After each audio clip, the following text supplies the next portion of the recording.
بسم الله الرحمن الرحيم الحمد لله رب العالمين وصلى الله وسلم وبارك على نبينا محمد وعلى آله وصحبه أجمعين أما بعد ہم لوگ عمدۃ الاحکام للامام المقدسی اس کتاب میں کتاب الحج پڑھ رہے ہیں، اور کتاب الحج میں ہم لوگ باب فسخ الحج الی العمرہ اس باب کے تحت بعض احادیث پڑھ چکے ہیں۔ مزید اس میں ابھی کچھ حدیثیں باقی ہیں، اور یہاں پر ہمارے پاس جو نسخہ ہے اس میں 240 حدیث نمبر ہے۔ بعض پی ڈی ایف کے نسخوں میں حدیث نمبر 301 ہے۔ حضرت عبداللہ بن عمرو بن العاص رضی اللہ عنہما کی حدیث سے پڑھنا ہے۔ جی شیخ شروع کریں۔ بسم الله الرحمن الرحيم نحمده ونصلي على رسوله الكريم أما بعد وعن عبد الله بن عمرو بن عاص رضي الله عنهم أن رسول الله صلى الله عليه وسلم وقف في الحجة الوداع فجعلوا وہاں پر رضی اللہ عنہما رضي الله عنه جی وعن عبد الله بن عمرو بن عاص رضي الله عنهما أن رسول الله صلى الله عليه وسلم وقف في حجة الوداع فجعلوا يسألونه فقال رجل لم أشعر فحلقت قبل أن أضبح قال اذبح ولا حرج وقال الآخر لم أشعر فنحرت قبل أن أرمي فقال ارمي ولا حرج فما سئل يومئذ عن شيء قدم ولا أخر إلا قال افعل ولا حرج وعن عبد الرحمن بن يزيد النخمي أنه حج مع ابن مسعود رضي الله عنه فرآه يرمي جمرة الكبرى ب7 حصيات فجعل البيت عن يساره ومنا عن يمينه ثم قال هذا مقام الذي أنزلت عليه سورة البقرة صلى الله عليه وسلم وعن عبد الله بن عمر رضي الله عنهما أن رسول الله صلى الله عليه وسلم قال اللهم ارحم المحلقين قالوا والمقصرين يا رسول الله قال اللهم ارحم المحلقين قالوا والمقصرين يا رسول الله قال اللهم ارحم المحلقين قالوا والمقصرين يا رسول الله دے دیں گے میم کو، اللہم ارحم المحلقین، اللہم ارحم اللهم ارحم المحلقين ایوہ جی ٹھیک ہے شیخ انشاءاللہ قال اللهم ارحم المحلقين قالوا والمقصرين يا رسول الله قال اللهم ارحم المحلقين قالوا والمقصرين يا رسول الله قال والمقصرين وعن عائشة رضي الله عنها قالت حججنا مع النبي صلى الله عليه وسلم فأفضنا يوم النحر فحاضت صفية فأراد النبي صلى الله عليه وسلم منها ما يريد الرجل من أهله فقلت يا رسول الله إنها حائض فقال أحابستنا هي قالوا يا رسول الله إنها قد أفاضت يوم النحر قالوا اخرجوا وفي لفظ قال النبي صلى الله عليه وسلم أقرأ حلقة أطافت يوم النحر قيل نعم قال فانفري وعن عبد الله بن عباس رضي الله عنهما قال ٹھیک ہے پڑھ لیں، اس حدیث کو پڑھ لیں۔ ومن الناس أن يكون آخر عهدهم بالبيت إلا أنه خفف عن المرأة الحائض اور دو حدیثیں ہیں پڑھوں کیا؟ کافی ہے اتنا، یہاں تک شاید ہو پائے نہ ہو پائے پتہ نہیں۔ ٹھیک ہے انشاءاللہ هذا وبالله التوفيق رسول اللہ صلی اللہ علیہ وسلم بسم اللہ الرحمن الرحیم الحمد للہ رب العالمین وصلی اللہ وسلم وبارک علی نبینا محمد وعلی آلہ وصحبہ اجمعین اما بعد۔ ہم لوگ عمدۃ الاحکام للامام المقدسی اس کتاب میں کتاب الحج پڑھ رہے ہیں، اور جیسا کہ امام مقدسی نے جو باب باندھا ہے وہ باب فسخ الحج الی العمرہ، اس باب کے تحت انہوں نے بہت ساری احادیث ذکر کی ہیں۔ یہاں پر جو ہمارے نسخے میں نمبر ہے اس حدیث کا 241 ہے، بعض پی ڈی ایف کے نسخوں میں نہیں، ہمارے نسخے میں 240 ہے، اور بعض پی ڈی ایف کے نسخوں میں حدیث نمبر 301 ہے۔ یہاں جو شرح بعض لوگوں نے عمدۃ الاحکام کی جو شرح کی اس میں ایک البسام کی ایک شرح ہے شیخ عبداللہ البسام کی. انہوں نے چونکہ امام مقدسی نے جو باب فسخ الحج الی العمرہ کے تحت کئی احادیث ذکر کی ہیں تو آسانی کے لیے انہوں نے بعد میں جس حدیث کا باب فسخ الحج الی العمرہ سے تعلق نہ تھا انہوں نے آسانی کے لیے یہاں پر ایک باب باندھا ہے اور ایسے کئی ابواب انہوں نے 4-5 باب باندھے ہیں اسی باب کے تحت جن احادیث کو لایا گیا ہے اور اس کا تعلق بظاہر باب فسخ الحج الی العمرہ سے نہیں ہے، یعنی حج کو فسخ کر کے عمرے میں تحویل کرنے سے ان احادیث کا تعلق نہیں ہے. اسی لیے انہوں نے اس کو ایک نیا باب کے طور پر ایک نئے باب کے طور پہ عنوان انہوں نے باندھا ہے. یہاں پر جو عنوان اس حدیث کے لیے انہوں نے استعمال کیا ہے باب حکم تقدیم الرمی والنحر والحلق والافاضۃ بعضها علی بعض، کہ رمی، نحر، حلق اور طواف افاضہ ان کو ایک دوسرے پر مقدم کرنے کے سلسلے میں کیا حکم ہے، یہ اس حدیث سے مستنبط ہو رہا ہے. اسی لیے انہوں نے یہ عنوان استعمال کیا ہے. اور حدیث میں آگے بڑھنے سے پہلے یہاں شارح نے ایک بات یہ بھی ذکر کی ہے کہ بعض نسخوں میں عبداللہ ابن عمر ابن الخطاب یعنی حضرت ابن عمر کی روایت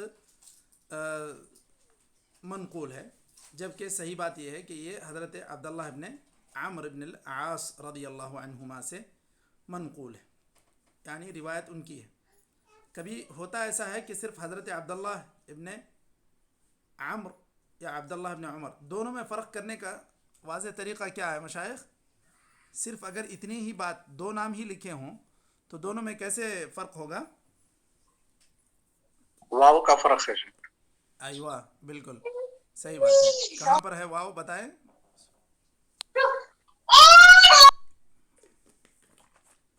عمر میں سے.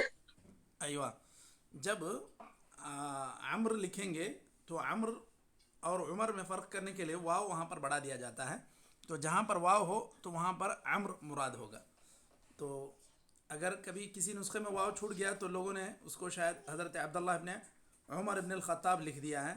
تو فتح الباری میں اس کی تصحیح ایسی ہی کی گئی ہے کہ یہ روایت حضرت عبداللہ ابن عمرو ابن العاص رضی اللہ عنہما سے ہے، حضرت ابن عمر سے نہیں.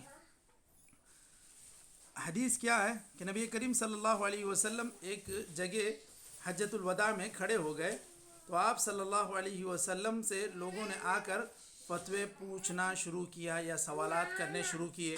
سوالات متعلق تھے حج ہی سے. کسی نے آ کر کہا اے اللہ کے رسول مجھے احساس نہیں ہوا، میں نے محسوس نہیں کیا اور میں نے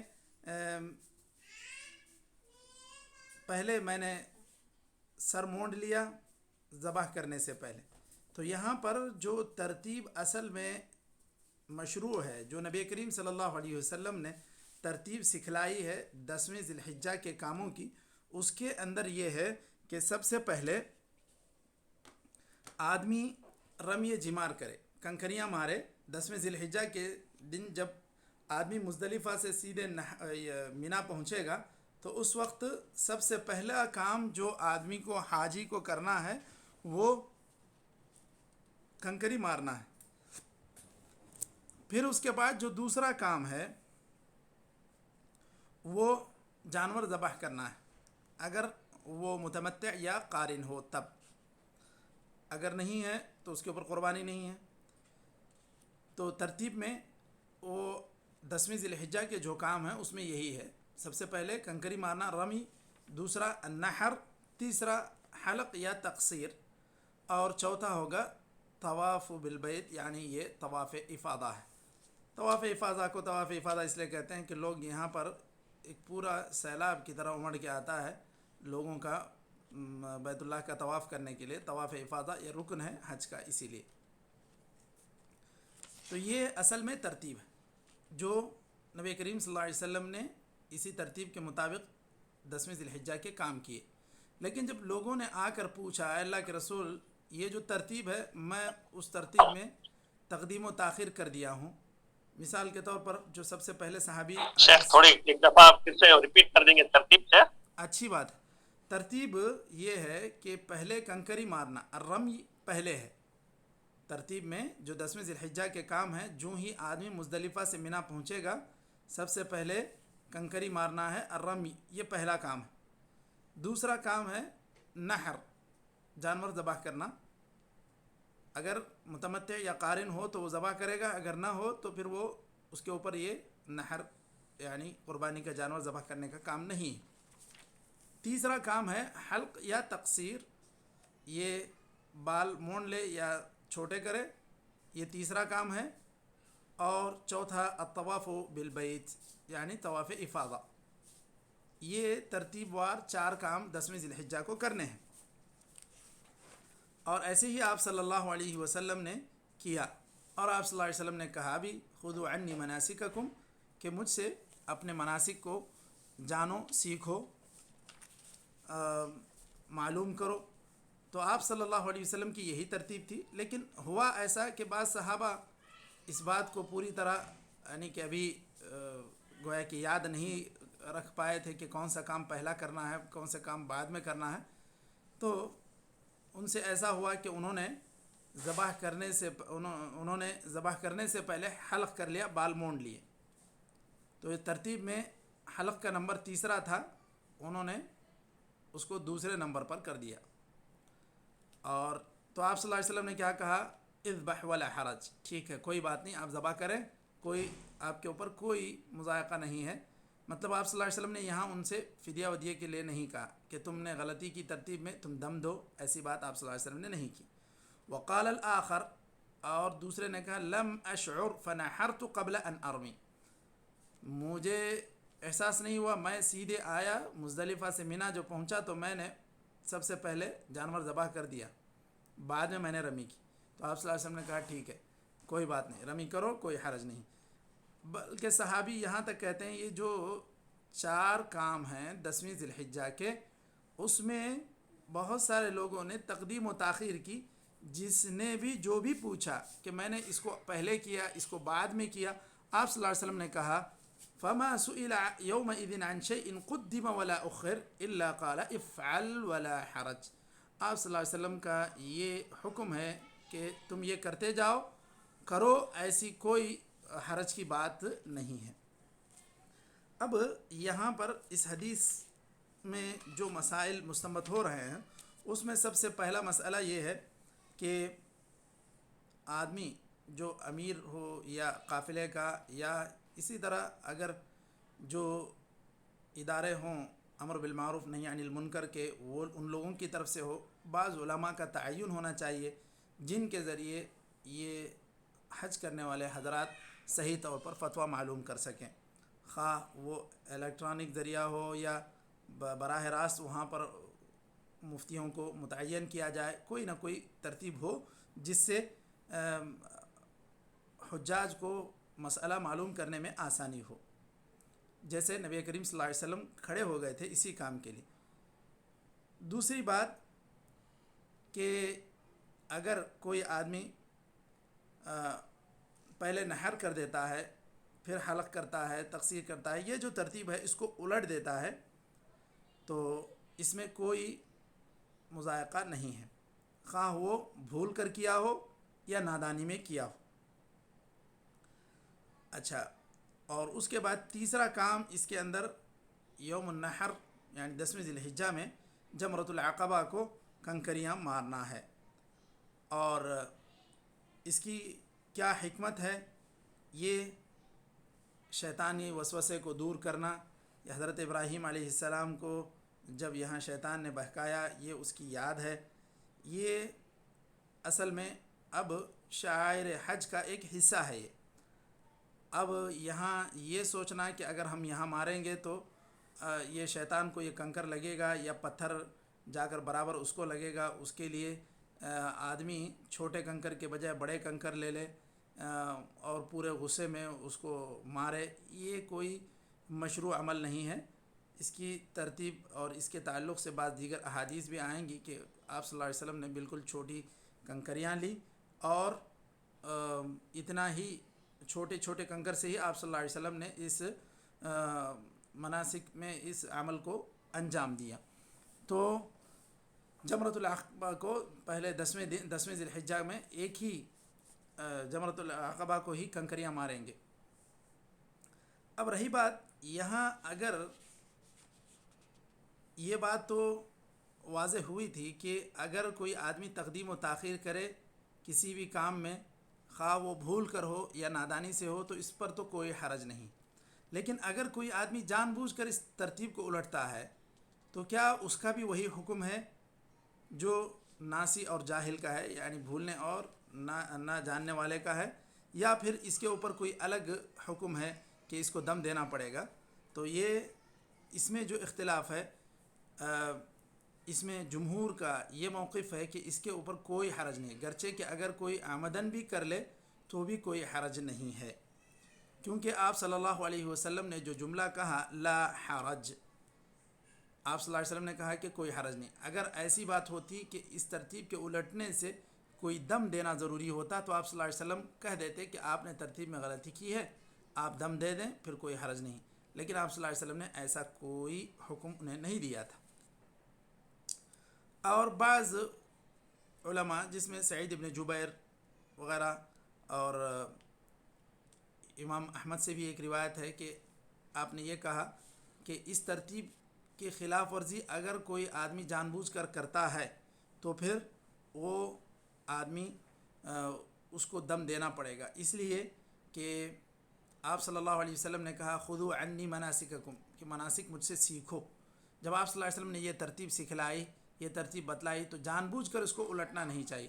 اگر کوئی آدمی نادان ہے، جانتا نہیں ہے یا غلطی سے ایسے کر دیا تو پھر اس کے لیے کوئی حرج نہیں. لیکن صحیح بات یہ ہے کہ اللہ کے رسول صلی اللہ علیہ وسلم نے ایسی کوئی تقیید یہاں پر نہیں کی. صحابی کا یہ کہنا ہے کہ جو بھی عمل اس دن تقدیم یا تاخیر ہوا اس کے تعلق سے پوچھا گیا تو آپ صلی اللہ علیہ وسلم نے کہا تھا افعل ولا حرج. یہ جملہ بالکل عام ہے، اس کی وجہ اس میں کسی قسم کے فدیے یا دم کا ذکر نہیں ہے. جی مشائخ، بات یہاں تک واضح ہو گئی یہ 10ویں ذی الحجہ کے اعمال سے متعلق. جی شیخ دس ذی الحجہ کو کون سے شیطان کو کنکری ماریں گے؟ جمرۃ العقبہ، یہ بڑے شیطان بڑا وہ اصل میں کیا ہے، یہ اصل میں جمرۃ العقبہ ہی کہنا چاہیے. حدیث کی کتابوں میں ایسے ہی منقول ہے. یہ جو عموماً لوگوں کی زبان پر یہ چیز چڑھی ہوئی ہے کہ بڑا شیطان چھوٹا شیطان، تو یہ اس کے لیے کوئی حدیث میں دلیل نہیں ہے. یہ صرف لوگوں نے اپنے طور پر یہ ساری چیزیں یادداشت کے لیے رکھ لی ہیں، ذکر کرتے ہیں. اس کا کوئی ثبوت حدیث میں نہیں ہے کہ یہ بڑا شیطان ہے، یہ چھوٹا شیطان. حدیث میں جو الفاظ استعمال کیے گئے ہیں وہ جمرۃ العقبہ ہے. تو یہاں جمرۃ العقبہ کو ایک ہی جگہ بھائی بعد میں ایام تشریق کی بات بعد میں آئی کیسے؟ جی وہ بالکل ایام تشریق میں کن کا؟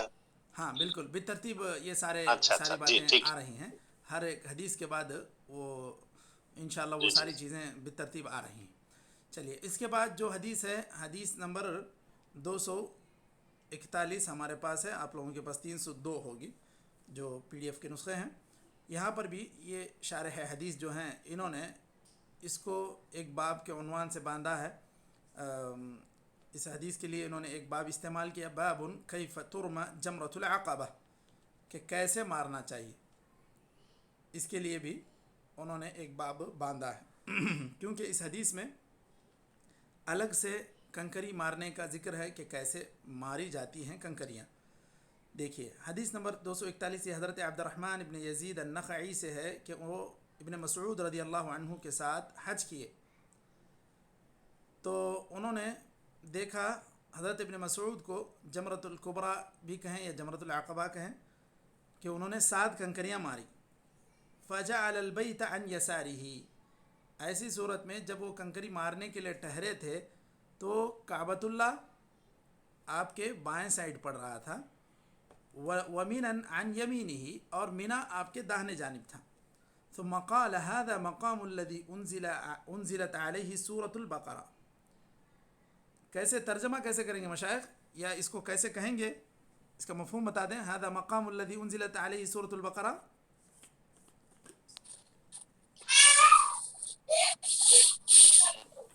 یہ وہی جگہ ہے جہاں پر آپ صلی اللہ علیہ وسلم پر سورہ بقرہ نازل. جی اور بھی کچھ کہیں گے اور لوگ؟ جی مشائخ.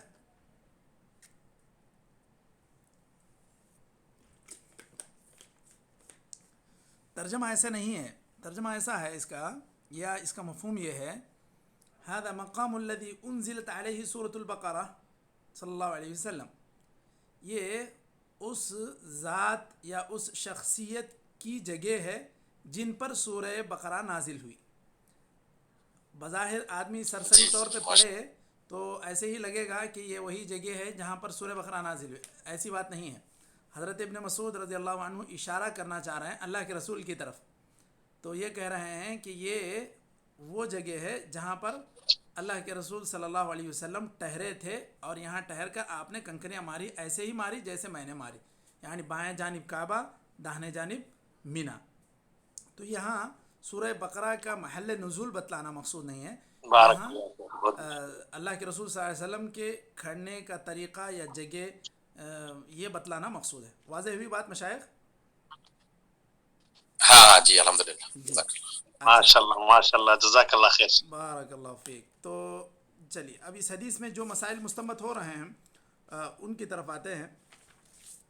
اس حدیث میں سب سے پہلا یہ مسئلہ ہے کہ یوم النحر میں صرف جمرۃ العقبہ کو ہی کنکری ماریں گے، یہاں اس کے علاوہ کوئی اور کنکری مارنے کی کوئی جگہ نہیں ہے. سیدھے ایک جمرۃ العقبہ کو ماریں گے، پھر دوسرے کام کی طرف متوجہ ہوں گے. دوسرا کام جانور ذبح کرنا ہے، یا اگر آپ نے کسی کی توکیل کر دی ہے کسی کے پاس تو اس سے خبر لینا ہے کہ بھئی وہ کام ہو گیا نہیں ہوا، کتنا وقت لگے گا. یہ اب اس طرح جو ہے آدمی اپنے جانور کا مطالبہ کرے. اگر نمبر دیا جاتا ہے، وقت کی تحدید کر دی جاتی ہے، تو اس طرح اپنے جانور کے ذبح ہونے کی وہ خبر لے. اس کے بعد یا پھر وہ حلق یا قصر کرے. پھر اس کے بعد ان کو طواف افاضہ کے لیے مکہ جانا ہے.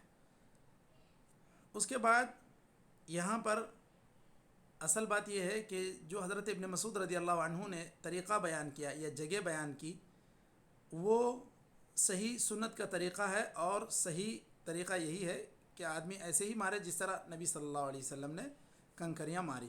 لیکن اگر ایسا ہے جس طرح ابھی ہاؤس بنا ہوا ہے، اگر کوئی آدمی یہ جو ستون ہے اس کو سامنے کر کے مارے گا تو بالکل یہ حضرت ابن مسعود کی طرح ہو جائے گا، یعنی جو اللہ کے رسول صلی اللہ علیہ وسلم سے انہوں نے نقل کیا کہ ستون سامنے ہے، آپ اس کی طرف دیکھ کر مار رہے ہیں، تو مینا کا میدان آپ کے دانے جانب ہوگا اور کعبہ بائیں جانب ہوگا. لیکن اگر آپ سامنے اس کے نہیں آتے ہیں، یہ ہاؤس کے اس کنارے پہ آتے ہیں، جیسے بائیں جانب آ گئے، دائیں جانب آ گئے، تو آپ کی جہت تبدیل ہو جائے گی. کعبہ آپ کے بائیں جانب نہیں پڑے گا، مینا دانے جانب نہیں پڑے گا اگر آپ نے کسی دوسرے حصے سے مارا. تو اگر آپ نے ایسے بھی کہیں سے مار دیا تو کوئی فرق نہیں پڑے گا، کنکریاں چونکہ مار دیں تو یہ عمل مکمل ہو گیا، اس سے کوئی فرق نہیں پڑے گا، گرچہ کہ افضل طریقہ یہی ہے جیسے آپ صلی اللہ علیہ وسلم نے کنکریاں ماری تھیں. پھر اس کے بعد یہاں یہ کہنا کہ یہ طریقہ بھی جان لیں کہ ساتوں کنکریاں ایک ساتھ ایک مٹھی میں ایک مرتبہ نہیں مارنا ہے، بلکہ ایک ایک کنکری لینا ہے اور اللہ اکبر کہہ کے مارنا ہے. تو یہ صحیح طریقہ ہے، اور ایک ساتھ کنکریاں مارنا یہ صحیح طریقہ نہیں ہے. چلیے اس کے بعد حدیث نمبر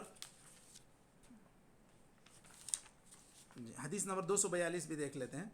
حدیث نمبر 242 حضرت عبداللہ ابن عمر رضی اللہ عنہما کی حدیث ہے کہ نبی کریم اب یہاں پر بھی ایک عنوان شارح حدیث نے باندھا ہے، باب فضل الحلق و جواز التقصیر.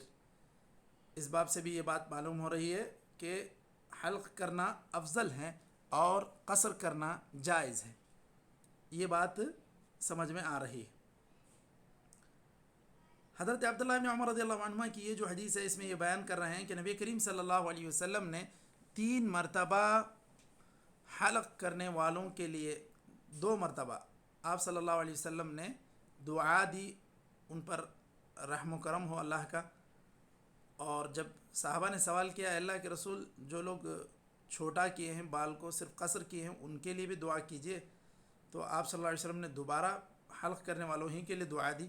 پھر تیسری مرتبہ میں آپ صلی اللہ علیہ وسلم نے کہا اللہم ارحم والمقصرین، اللہم ارحم المقصرین. تو یہ تیسری مرتبہ میں آپ صلی اللہ علیہ وسلم نے کہا تھا. تو اس حدیث سے یہ بات معلوم ہو رہی ہے کہ حلق اور تقصیر دونوں جائز ہیں. اور اگر آدمی جب حج کرتا ہے تو اگر حج تمتع کر رہا ہے اور عمرہ کر کے پھر اس کو حج کے لیے 2-4 دن کے بعد پھر آنا ہے تو عموماً بہتر یہی ہوگا کہ انسان اپنے بال چھوٹے کر لے عمرے میں تاکہ اس کے لیے حلق کی گنجائش رہے حج میں. اور اس کے بعد اس میں یہ بات بھی معلوم ہو رہی ہے کہ حلق افضل ہے اور قصر اس کے بعد مرتبے میں آتا ہے. اور اسی طرح یہ بات بھی اس سے ثابت ہو رہی ہے کہ صرف ایک کام کرنا ہے، 2 میں سے ایک. ایسا نہیں کہ پہلے پھر قصر کیے پھر اس کے بعد جو ہے آدمی پھر حلق کرے. 2 میں سے ایک کر لیا تو کام ہو گیا.